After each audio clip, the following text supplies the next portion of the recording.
That shark, he looks right into you. Right into your eyes.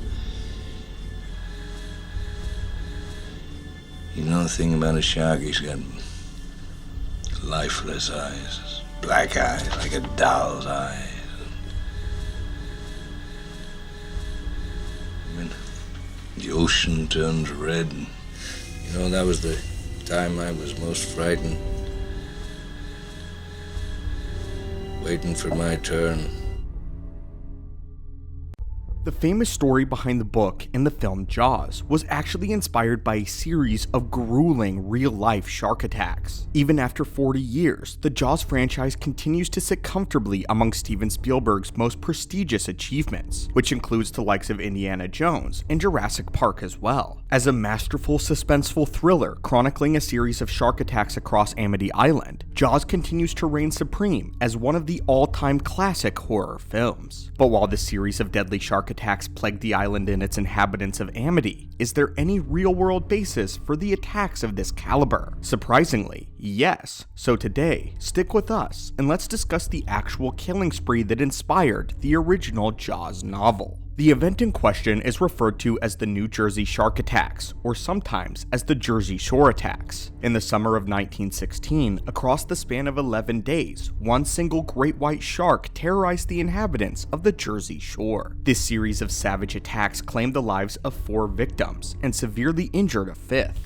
On the 1st of July, Charles Vansant, son of prominent businessman and philanthropist, decided to take an innocent jaunt out to the beach. He had recently graduated with a degree in finance from the University of Pennsylvania, and he was currently working with the Falwell Brothers brokerage firm. Originally from Philadelphia, he decided to take the train out to Jersey Shore for what would ultimately be his final day. Witnesses report that he saw something in the moments leading up to his death, and savagely splashed in an attempt to get to shore. In the afternoon of July 1st, the lifeguard pulled him to shore only to find him bleeding profusely from a severed femoral artery. Despite the lifeguard's best efforts, Mr. Vansant met his end that day at the hands of an unknown beast. His passing was tragic, and the people of his hometown mourned, but only 5 days later, the shark reappeared. This time, the attack took place 45 miles north of Jersey Shore in Spring Lake, New Jersey, where the shark claimed a second victim. This time, 28-year-old Charles Bruder, who was a native of Switzerland and was a former soldier of the Swiss Army before immigrating to the United States. He had found himself a job as the bell captain of the Essex and Sussex Luxury Hotel in Spring Lake, New Jersey. On the 6th of July, he too went for an innocent swim and would be claimed by the same great white shark which attacked and killed Vansant nearly a week earlier, almost 50 miles south of Spring Lake. He made it to the shore after having both of his feet bitten off by the shark, and while the lifeguards again tried the best to save the young man's life, he died from a combination of blood loss and shock. The terror of such a grueling attack. Following his death, Mayor Oliver Brown established a motorboat patrol for the surrounding beach area, determined to eliminate the rogue shark responsible for the attacks, a dangerous pattern now forming in the waves. These motorboat units dragged bait behind each boat, and on the stern, a rifleman was perched in wait of the shark's imminent arrival. They lie in wait, ready to execute the shark as soon as even a fin surfaced. In addition to this, the mayor also demanded that a wire net be used to enclose the swimming area within a few yards of the shoreline, a method which had similarly been used by the Ashbury Park Resort just a few miles away. The patrol and hunt for the shark continued for days with no luck. The shark, however, seemed set on heading north, and next arrived in Matawan Creek, which was another 30 miles north of Spring Lake. This helped the shark inadvertently evade Mayor Brown's safeguards so that he could claim his 3rd victim.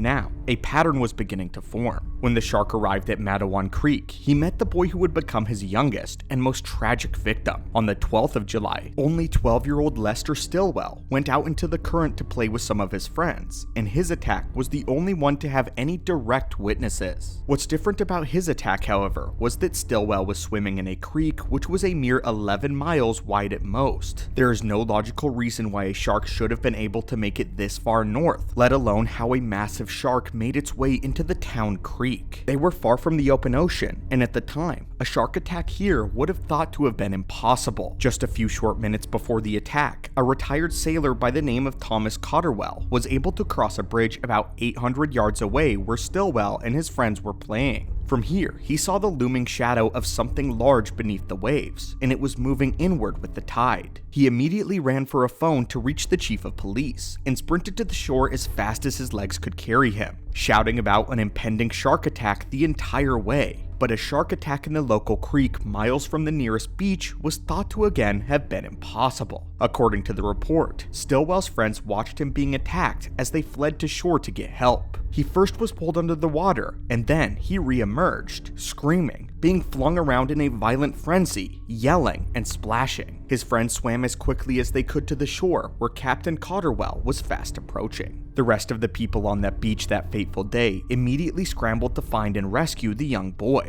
The story claims that upwards of 200 searchers took to the water that fateful day, and of all the searchers that afternoon, only one was able to locate Stillwell's body. Shortly after locating the young boy, a man by the name of Watson Stanley Fisher was also attacked by the very same shark, and was fatally injured as the shark's fourth and final victim.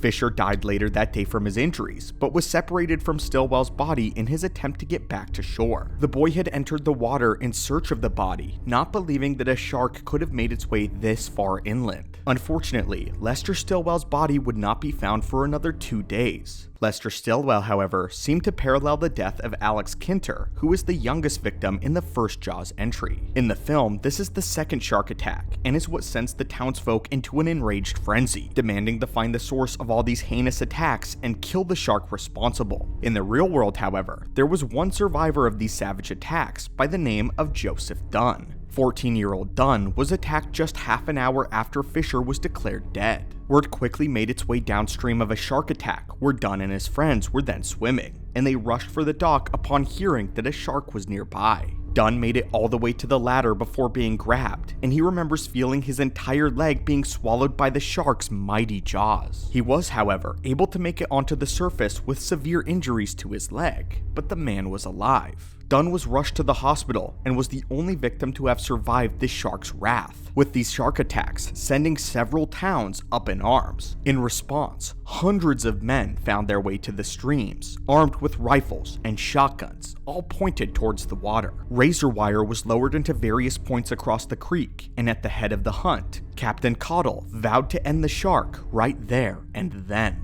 Legend claims that when the sun finally set, the entire town was out of ammo and film reel. A small army of reporters scrambled along the shore as the townsfolk opened fire on anything that moved. The geysers of the stream boiled as if a primal spirit lay just beneath the surface, just waiting to meet man's fury. Despite their best efforts though, the shark once again evaded the hunt, but only for a few more days. By the 14th of July, Lester Stillwell's body had yet to be recovered, but a funeral service was held in his honor. On that same day, a New Jersey taxidermist came forward with claims that he had caught and killed a 5-foot shark. Upon further examination, the taxidermist found 2 bones in the beast's stomach, one of which was the shin bone of Lester Stillwell. As time went on, there was a massive debate exactly which species of shark had attacked these young men, with many citing that it was in fact a great white shark, while other scientists believed that due to its location and the size of the shark, a bull shark would be more accurate. Not only is this story responsible for the inspiration of the original Jaws novel, but it's also cited as one of the driving forces behind a larger fear of sharks that plagues most of the world. On average, there are about 5 to 6 annual deaths attributed to shark attacks every year. National perception of just how dangerous sharks are, however, seem to be much higher than this, largely because of the publicity of any shark attacks that occur. Scientists believe that the shark responsible for the New Jersey attacks, similar to humans, underwent a sort of psychosis, and the popular term known as rogue shark was popularized largely because of this series of attacks. Just like some humans can be prone to be more aggressive and can snap, people believe that happened with this shark, a shark that had a taste for human flesh and then went insane, attempting to satiate that hunger, tapping into a food source that no other shark had for years on end. An extremely dangerous monster. And where most sharks are not monsters, the shark responsible for the New Jersey attacks certainly was. But anyway, friends, what do you think of the New Jersey shark attacks that inspired Jaws? Were you aware that there was a real-life world precedence for these shark attacks, and a series of brutal murders that inspired one of the greatest horror films ever made? Do you think the films are responsible in part for how dangerous we perceive sharks to be? Or do you believe that we are right to fear these massive underwater beasts, some of the most mighty and beautiful creatures on our entire world? Thank you as always so much for watching, and I will hopefully see you in another video.